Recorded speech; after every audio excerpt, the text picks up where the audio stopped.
So, we're here at the dog park.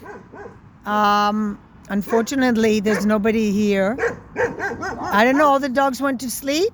They don't go out on Saturday night. Anyway, just wanted to say, I had a few thoughts about unfortunately, I really don't like saying the name of the woman who's responsible for the murder of her dear children in the U.S. under investigation now.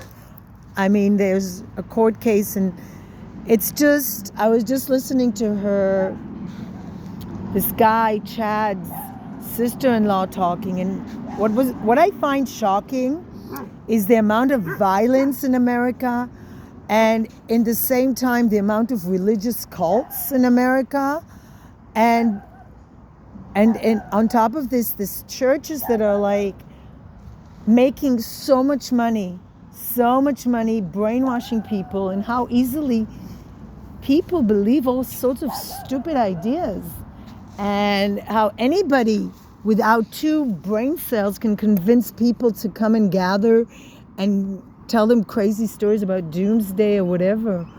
But then again, what is the media doing? Pretty much the same, just not in the name of God.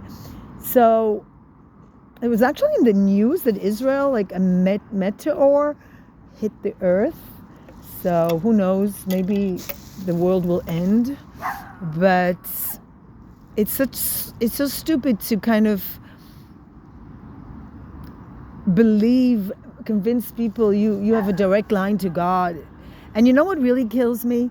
People that are very so-called religious, church-going people that will ban people because of their sexual tendencies or because they're transgender or because they're not Christian, but they will talk to their son, even though he has two dead children that he ritually murdered or is responsible for or anyway knew about in his backyard. So yes, what really makes me upset is that a person who murders children, his parents are like, "How you doing, son? Do you need anything in prison? Shall we get you something nice to eat?" He ritually, I don't know if he did it or his girlfriend or her brother, God knows, but they were in his backyard. Like, I'm looking here, like underneath the earth. He lived in a house and he had dinner and he showered and he watched TV or he read a book. I don't know what the hell he did. And those poor children's bodies are in the ground, children that should have been alive, children that were loved. And his parents are talking to him. And they go to church on Sunday. How's everything? You know? And the sister-in-law is complaining that the people are ostracizing them a bit, like the name Daybell is like not loved. Oh my goodness. Well, what do you expect? Do you think people should like, oh, so he killed two kids in a ritual murder, we should just like be okay with that?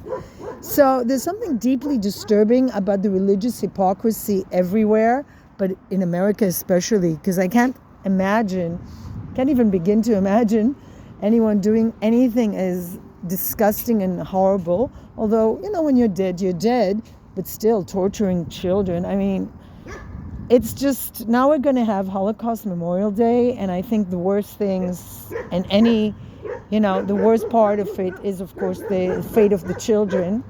1 million children were murdered. So I want to make this video to talk about how, animals, children, there should be, like, anybody harming them should be just completely ostracized from society and should be given the worst, like the harshest punishment if there's any justice in the world. But unfortunately, it doesn't work that way. And unfortunately, the weakest and the least powerful in our societies don't get justice often. So, so if your son or daughter is responsible for murdering small children or animals, I think it's time to disconnect, I mean, and when you go to church, don't go to church, but don't have anything to do with people that are evil. And if there's any definition of evil, it's harming and taking the lives of anyone, but definitely children. I mean, I can't get that case out of my mind. It's so hard. So I'm giving people trigger warning. Do not watch, do not listen, because it's so disturbing what happened in Idaho. It's so disturbing that a mother could be so narcissistic, so disgusting that she could actually harm those beautiful children and anyone. She was just like, I don't know, that woman is evil, pure evil. She's not the only one. I'm sure there are other cases. But what really shocked me is that the parents of this horrible man, so-called religious leader that talks to God, are actually talking to him. I mean, come on. You know, if there's a reason to disconnect from your family, that's it. So, there's another dog, thank God. Thank God. I think they're friends. נכון, הם חברות אלה, נכון? כן. שלום. כן, יהיה בסדר גמור. שיבה, פשוט מתרגשת קצת. ישנה צהריים קצת מאוחר. יופי, שיבה.